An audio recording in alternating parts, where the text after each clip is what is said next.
And by the time I was in my early 30s, I was able to make decisions, do whatever the hell I wanted, and I built another company that we took public on NASDAQ.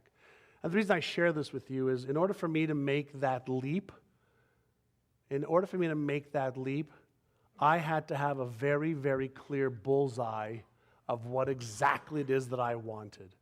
And they helped me see things that I didn't know I could achieve. I had no idea. But they saw in me what I see in each one of you, more potential than you're even aware that you have. And the power of a vision is really all about what? Seeing things that other people don't see. Whether it was the Pharaohs, whether it was Carl Benz, whether it was the Wright brothers, whether it was Kennedy saying, let's put a man on the moon when we didn't even have the technology to do it. Do you realize that your smartphone today has more power in it than what NASA had when they launched the spaceship to the moon? Are you aware of that? We developed the technology after we decided to do it, which taught me one of the best lessons ever, that the how you achieve your goals, will always show up after the clarity of the goal. When you set a goal that you don't yet know how to achieve, that's when your cells in your body vibrate and oscillate at that level. That's when you attract the right people, but that's when you start to give your brain the instructions to find everything in the physical world that matches with that image that you have, even when you don't know how to achieve it. The key is to learn to feel the fears, to feel the doubts, to feel the uncertainties, because you don't have the answers and you have doubts. Is to feel those, but to learn how to master your emotions in those times. Every single person, okay, that goes after their goals and dreams feels fear, feels doubt, feels uncertain, feels like they're not smart enough, not good enough, they don't know if they could do it. And then they climb it. And they reach the pinnacle. How to achieve your biggest version of yourself, you don't have to know right now. But without setting that goal, without getting into your uncomfort zone, using your uncommon senses, you'll never achieve it. And so I made a decision that my goal, my life's purpose, my vision, my mission is really to help millions of people achieve their financial, business, and life's goals, using what I have been blessed to have learned and applied in my own life. And what I also learned is money, which we're going to show you a little video on, is something that every one of you has the birthright to have lots and lots and lots of.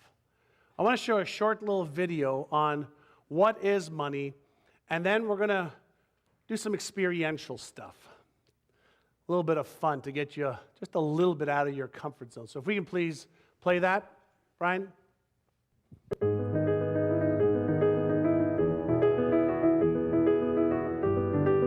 Some ideas are so good, they stick around forever. Like, say, money. Yes, an idea. That's all money is. Money is an idea based upon value. That's it. Money is simply a medium of exchange that started with livestock, grains, and even chocolate. Then it evolved as civilization did to include shells, metals, jewels, coins, paper money, and credit. Think of money as energy. We can imagine, trade, earn, invest, give, get, find, and even hide money, and still, it's just an idea. It's an energy exchange. Get all the money you want by giving what you have. Trade your knowledge, your time, your skill, or even your ideas. With an unlimited imagination and your laser-focused action, There's no limit to the wealth that can and will come to you. So what's your idea of money? It's energy, so get in tune with it. If you want more of it, call on it. Resonate with it right now. So if money, thank you, I'll take the applause. You are the first audience in the world to see that, by the way. That was finished last night, not by me. There's a few videos that we created especially for this that I think you'll enjoy. So if money is just an idea, which it is, then the first part is to resonate with it. The second part that I learned about money is there's something known as the laws of compensation.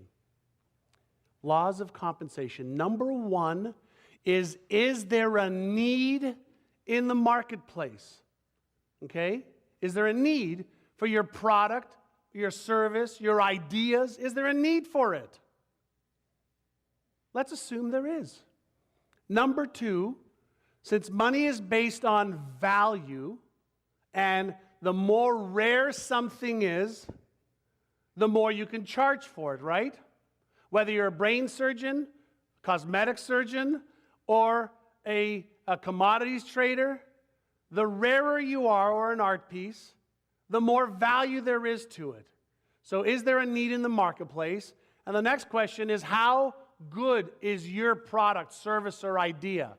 How good, all right, in the marketplace compared to other people who are offering the same type of product or service are you? Are you average? Are you really, really good? Or are you the frickin' best?